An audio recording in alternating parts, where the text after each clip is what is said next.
All right, it's just me today because of group conflicts. So I guess I'll just talk about it. So for the first one, so it's asking about DNA sequences that are involved in initiation of replication and E. coli. So that's the regulatory DNA sequences. So the promoter, +1 site, the -10 site, and the -35 sequence, and then the terminator sequence. And then the proteins involved in the initiation would be the sigma factor, and then also the RNA polymerase core enzyme. And then for elongation, it's the RNA polymerase. And then the DNA sequences involved in termination would be the terminator sequence. And then proteins that are involved in termination would be the row protein and row dependent, and NUS A, which would be in row independent termination. Okay, so sigma factors for number 2, they're going to associate with the RNA polymerase and also bind to the -10 and -35 sequences. The sigma factor 70 is the housekeeping sigma factor. That's because it's the essential one for all DNA transcription, and so it's essential for life. And then there are the other, so there's general starvation, nitrogen starvation, and excessive heat. And so they can respond to stressful environments, so that there can still be RNA making transcription. And then other transcription factors would be in eukaryotic, there's the TF2D, TF2B, TF2F, TF2E, and TF2H. So with row dependent and row independent mechanisms, so with row dependent, so it involves the row protein and the RUT sequence on the mRNA. The row protein is going to help dissociate the mRNA and the template DNA strand, and then row independent. So that's going to be the weak bonds between the adenines and the uracils, which is going to cause it to spontaneously break because of their weak hydrogen bonds. And then they're similar in that they both have the hairpin loop or the stem loop. That's going to slow down the RNA polymerase. All right.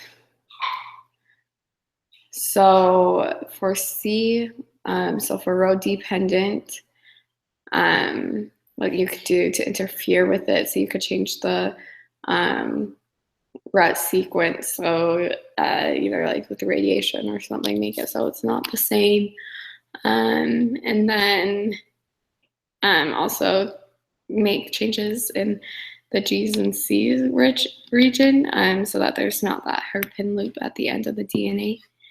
And then the same thing for row independent, so that will be changing the AU rich area, so that there aren't those weak bonds, and then also change just the A region in the DNA.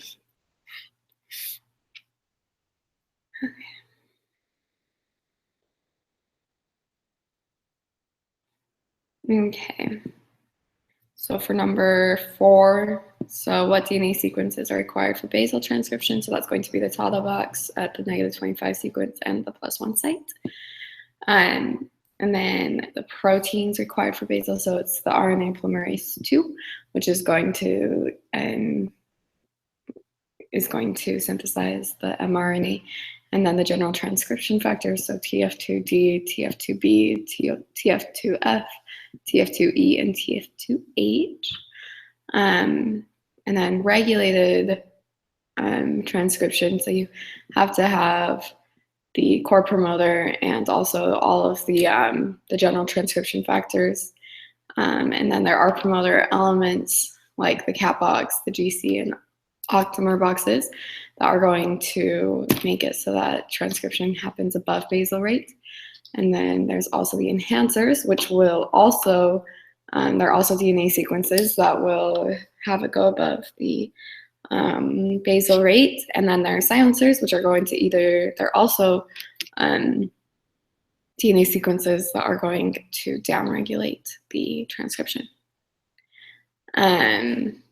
So what proteins are involved in regulated transcription in eukaryotes? So that's going to be RNA polymerase II, then the general transcription factors. So TF2D, TF2B, TF2F, TF2E, and TF2H. And then activators, so those are ones that are going to bind to the DNA sequences, promote transcription, and then repressors, which are going to bind to the DNA sequences and reduce transcription. And then the mediator, so that's that multi-protein subunit that's going to it's going to take those positive signals from the activators and the negative sequences and relay them to the RNA polymerase II. All right, so for number 5, so the different which ones will happen first for RNA modification. So first is going to be the 5' capping, and then the 3' polyadenylation, and then intron splicing after that. And then ribozymes, so those are going to be catalytic parts of the RNA molecule, so they're actually part of the RNA molecule, and they're going to help with intron splicing. So, and then a SNRP, so that is part of the spliceosome, and it's a ribonucleic, I can't remember exactly what it's called, but it has protein and nucleotides, and it's going to also have the ribozymes to remove the introns. The guanosine nucleoside, so that is going to serve as a cofactor for group 1 intron splicing. And the CPSF is going to be involved in the 3' polyadenylation. It's going to cleave the pre-mRNA about 10 to 35 nucleotides downstream of the polyadenylation signal sequence. And then the polymerase is going to it's going to attach all of those adenosines to the end of the 3' end. And then the guanylyl that's going to be the one that the 5' capping, that's going to change GTP to GMP, and then it's going to covalently bond the 5' carbon in the GMP to the 5' carbon at the end of the sequence. And then the last one, so that's where we draw the R loops and stuff. So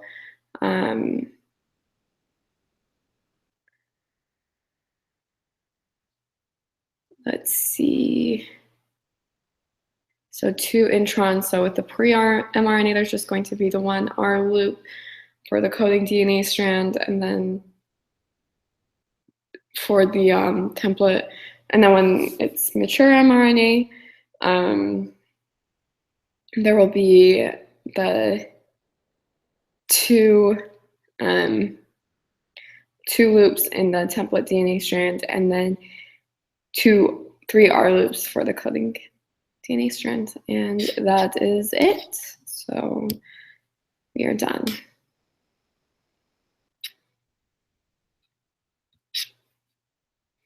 Let's see if I can find this. There we go.